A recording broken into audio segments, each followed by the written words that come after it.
Hello everybody. I wanted to share something that I experienced recently, and I thought it would be a good way to just make a quick video about it. Settle in here. Alright, so in November I was invited to give a talk at a place called Mudunahalli, which is an hour south of Bangalore. South, I don't know whether it's south or north, but it's an hour from the Bangalore airport. And I've been invited by the Sathya Sai group to give a talk on his birthday celebrations. And I agreed to give that talk. It was a talk for hundreds of youth from all over the world. And when I got there, then I realized that there's a lot more to the story than I expected.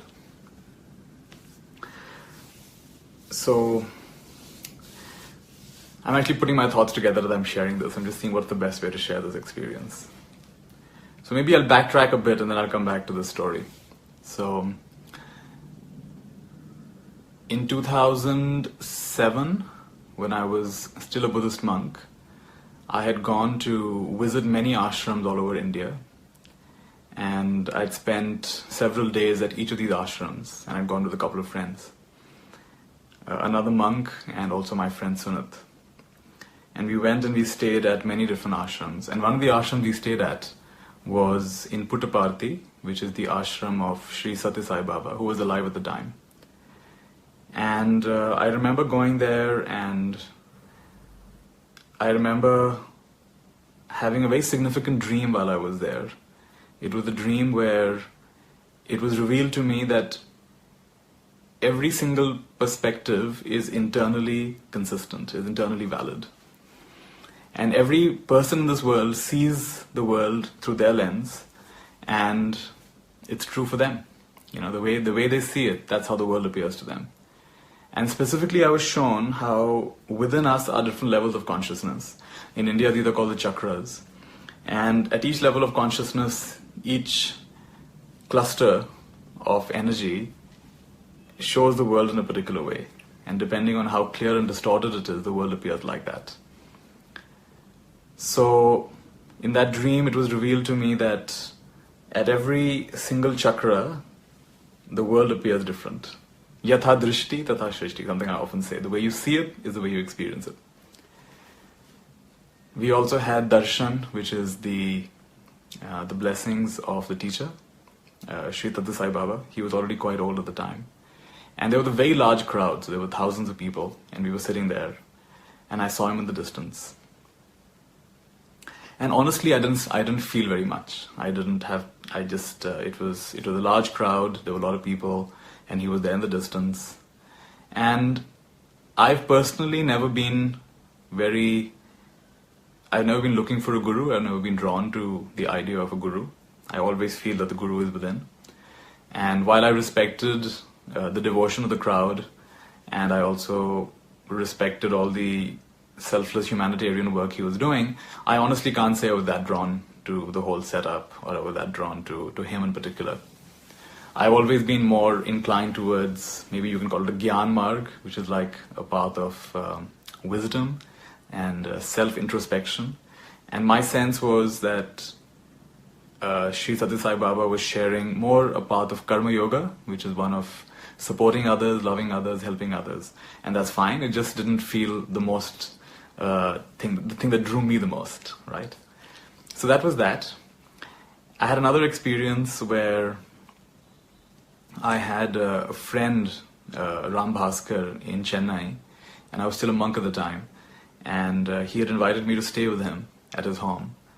And if I remember correctly, his mother had a dream where she saw Sathya Sai Baba in her dream, and she kind of complained to him, "You're not coming to Chennai, you know, it's been so long you haven't come to Chennai, and I'm old, I can't come to see you in Puttaparthi." So in her dream, he said, "I'm coming to your home." And he converted himself into me. And the next day, or next 1 or 2 days later, I was at their home, and she was like, "Wow, you've come!" And he came to me in the dream, and he said he's going to come through you. So I found that quite fascinating. So since then, I've stayed at their home many times in Chennai. So anyway, coming back to the story, while I from a distance was watching all the things that Sri Sai Baba was doing, I can't say that I was particularly very personally drawn to him. I was personally much more drawn to the Buddha and to wisdom teachings like Sri Raman Maharshi and things. So I was invited to give this talk at Mudnahalli, and when I go there, they tell me that while Sathya Sai Baba has passed away now, I think he passed away in 2011, if I'm not mistaken, he is now teaching in his light body. So I said, "What do you mean he's teaching in his light body?" They say that his activity continues, and there are certain people who are able to experience him and see him, and he speaks through them or to them, and they translate. And I found that all very intriguing. I thought, that's interesting, I haven't heard about this. So anyway, I had an open mind, and I went to this place. And it's a beautiful little ashram. It's got a lot of schools as part of it, schools and colleges. And I was immediately struck by the energy of the place. I think I'm just someone who, over the years, I tend to be sensitive to energy. I tend to be sensitive to how things feel, right? And I right away noticed that my meditation there was just went so deep right away. And I could feel the purity in the air. It turns out that this ashram is in a place which was the Lord Rama's teacher. Was it Ved Vyas? I'm forgetting the Rishi. What the Rishi was, Vyas or Valmiki? I'm forgetting the name of the Rishi. His teacher's ashram was there. And so this is actually a very ancient Tapobhumi. This is the land of spiritual practice for a very long time. So we were there, and I gave a talk, and there were people from all over the world. This was a very large event where people from all over the world come, musicians that come from all over the world. It was also a musical festival. And I gave a talk there. That talk is on YouTube for you to watch. Maybe I'll share the link in a bit for that. And something about me just felt very drawn to this place. And I felt palpably the spiritual energy of this place. And much more so actually than I actually felt in Puttaparthi when I went there years back. And I was very intrigued. And so the way it works is there's a person called Madhusudan. And Madhusudan was a student of one of the schools or the colleges of Sri Sathya Sai Baba. And he began getting guided by Sri Sathya Sai Baba, more and more so. And he of course was very drawn to him, was very devoted to him. He actually set aside one whole room of his apartment for Sathya Sai Baba. He made it very comfortable, he put a chair there, and he'd go there every day and he'd worship. And then he began getting a vision of Sathya Sai Baba. And he would speak to him, and Sai Baba would speak back to him. This was while Sai Baba was still alive. And while he had these visions, a part of him thought that he's hallucinating. This is all, ultimately it's imagination. So he's hallucinating, and he's just imagining these things. And one day he actually spoke back to that vision, and he said, this is an imagination, isn't it? This is just hallucination, isn't it? And Swami is what they call him. Swami said that, no, it's not. It's real. And to prove it to you, in 10 minutes, your doorbell will ring. And this friend of yours will bring you breakfast.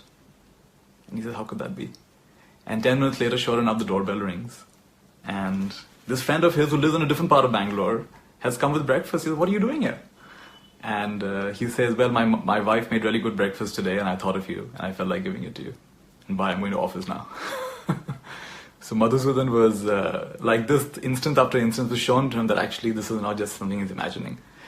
And when Swami passed away, then he was very distraught because the light body of Swami who was coming in his house had told him that he's not going to die yet.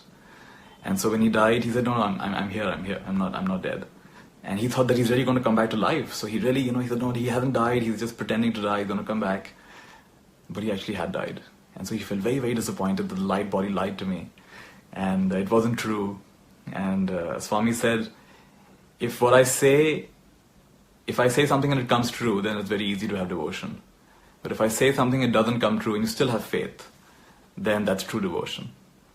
So for the next 3-4 years, he trained him in a variety of ways. There's a very fascinating book he's written. It's called The Story. Can you see it? The Story Divine. And this is the whole story of how this whole initiation, very, very unique initiation with the subtle form, the light body of Sri Sathya Sai Baba, how it trained this person, Madhusudan.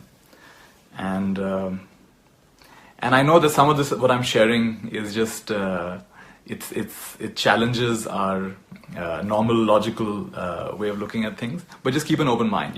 That's how I just went in with an open mind. Don't believe, don't disbelieve. Just go with it. So Madhusudan, when I was at this place, Madhusudan walked in, and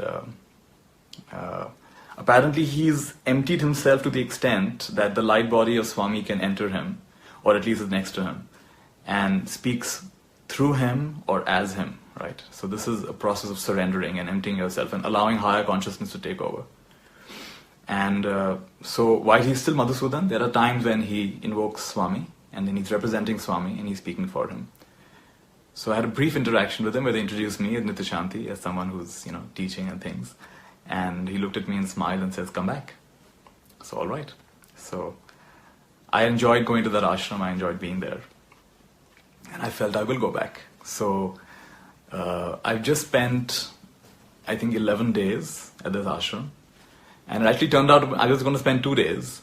But very interesting circumstances led to all my other plans mysteriously evaporating, including hotel bookings that I'd made at Tiruvannamalai, just evaporating. Even though I had a confirmation email from them, the hotel said, we have no such booking with you. And what happened was 11 days of staying in Mudnahalli, full of deep inner experiences, full of deep, what can you say? It's like inner guidance, inner unfolding, deepest intuitions things that I have from years back, intentions I've made, or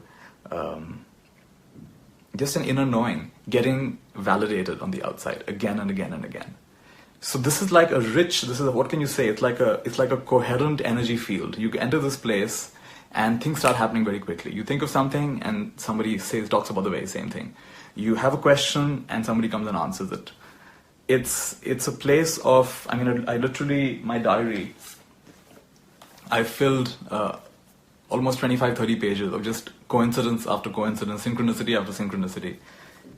Endless. And while I must say that the heart was very comfortable there, but my mind, of course, was still a little doubtful. What is all of this? What's going on here? Light body, is it really true? This could just be a gigantic hoax, right? But little by little, the experiences start adding up and adding up and adding up, and the mind just has to shut up and say, listen, it's beyond, the mind just has to realize that this is beyond my understanding. This is beyond logic, right? What's going on here is beyond logic.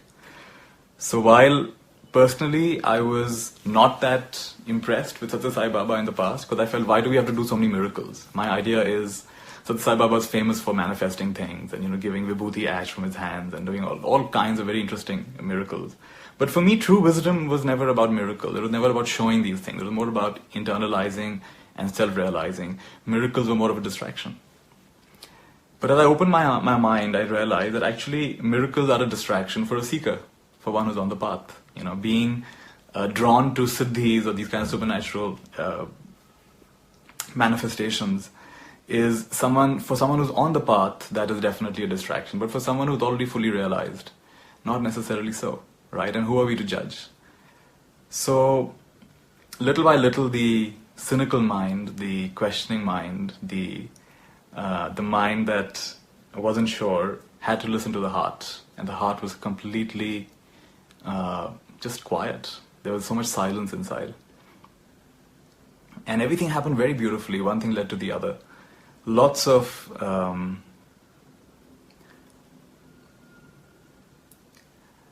like everything I've known just kind of came together so beautifully, so simply. Just everything just sat as is, right? So after being there for about 5 or 6 days, maybe a little longer, 7 or 8 days, he comes up to me smiling, and he calls me to him. So I come, and this is Madhusudan, and he's representing Swami. And he just waves his hand, and he manifests his ring. And And he gives me this ring and he says, I want you to travel the world and share the teachings of truth, right? And I felt very blessed. And if it was only manifesting things, if that was all that was, then one could say, okay, this is just a little magic trick, anybody can pull this off. But I asked myself, what does this place represent? This place represents truth, this place represents love, this place represents service. If I look at the life of Sathya Sai Baba, he's certainly devoted himself in a far more selfless way. And he's been far more loving and giving, and he has all the values that I have within myself. I think he is a much better epitome of those values than even I am in my life, right? So when someone is a few steps ahead of you or many steps ahead of you, then that is enough for you to have faith. That is enough for you to look up to them and to see them as, you could say, a manifestation of your own higher self, of your own higher potential, right? So I felt very deeply grateful and blessed. And yeah, I just felt guided to share my experience.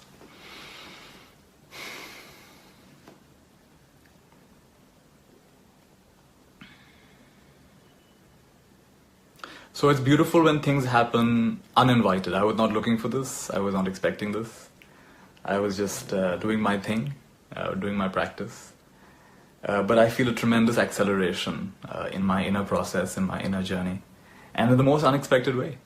I never considered myself a devotee of Sai Baba, either Shirdi Sai Baba or Sathya Sai Baba. I was never that interested. Yeah, I had respect from a distance, but not too much of interest. And maybe with Sathya Sai Baba, honestly, even had a little bit of skepticism. But these experiences are something that each one of us has to have for ourselves. These are things that you cannot, beyond a point, you can't explain these things. You can't argue these things. And I'm aware at present there is a kind of a division between the Sai devotees, because those at Puttaparthi believe that this whole Mudnahalli gang is a very, it's a big hoax. And they're talking about some light body. What is this light body? Anybody can come up with this. They have opened over 20 schools in the last 4 years, 2 hospitals. All of it is free of cost. They're feeding, I forget, it's 2 lakhs or 5 lakh children breakfast every single morning. If someone has to fool somebody, why would they make such a huge effort? Why would they make such a huge effort? Look at the work that's happening. So I'm very grateful that I got connected to this group. And I feel very privileged and honored that Swami has asked me to, spread his teachings all over the world, and I'm going to do my best to be involved with that and to be, really committed to that. What else can I share? I want to also say, this is something I haven't shared in the past, that when I was a Buddhist monk, there was another guidance that I received. A teacher called Mahavtar Babaji. Some of you may have read a book called Autobiography of a Yogi. And Paramahansa Yogananda, who wrote the book, his teacher. So teachers, right. So there's Yukteswar Giri, Shri Yukteswar Giri, and Lahiri Mahashay, and then Mahavtar Babaji. This is a teacher who is in a light body, right?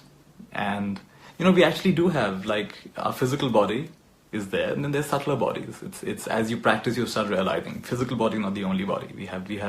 We're not just made of matter, we're made of energy. We're not just made of energy, we're made of light. We're not just made of light, we're made of consciousness. It's all consciousness. So as our practice deepens, this stuff is not so esoteric anymore. It actually becomes quite real for us. So Mahavtar Babaji made his presence known to me in many ways. And he is the one who guided me to, it's time now to move out of the robes, out of the monastic life, and start doing work in the world. And I feel very guided by him and by many other subtle teachers. So I don't talk about this much because these are things that not everybody believes in or not everybody understands. But because I have that direct experience, I tend to be more open to the possibility that teachers can teach in ways apart from just a physical form, right? So that's been my experience. For those of you who don't know who Sathya Sai Baba is, this is what he looked like when he was alive. He gave me this picture this time. yeah, so just feeling very blessed and feeling very grateful and feeling very guided. Have a minute of silence and see if something else is coming.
So life definitely has a sense of humor.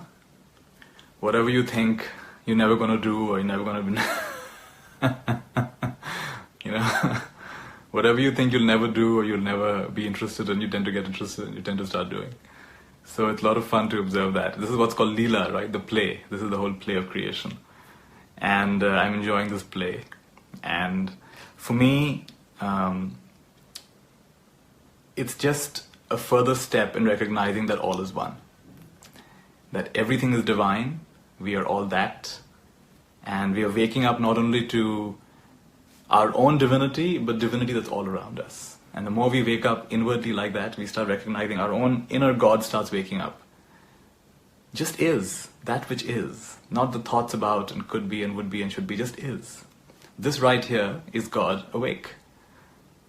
God is without judgments, comparisons, likes and dislikes. Everything is just the way it is. So, a person of limited self-knowledge and self-understanding will only see limitation everywhere. It takes a lot of, and I don't want to say that I am that ripened, but it does take a fair amount of ripeness to see past the Leela, to see past the play. And to see and to recognize someone who's truly there, someone who's truly clear and clean, right?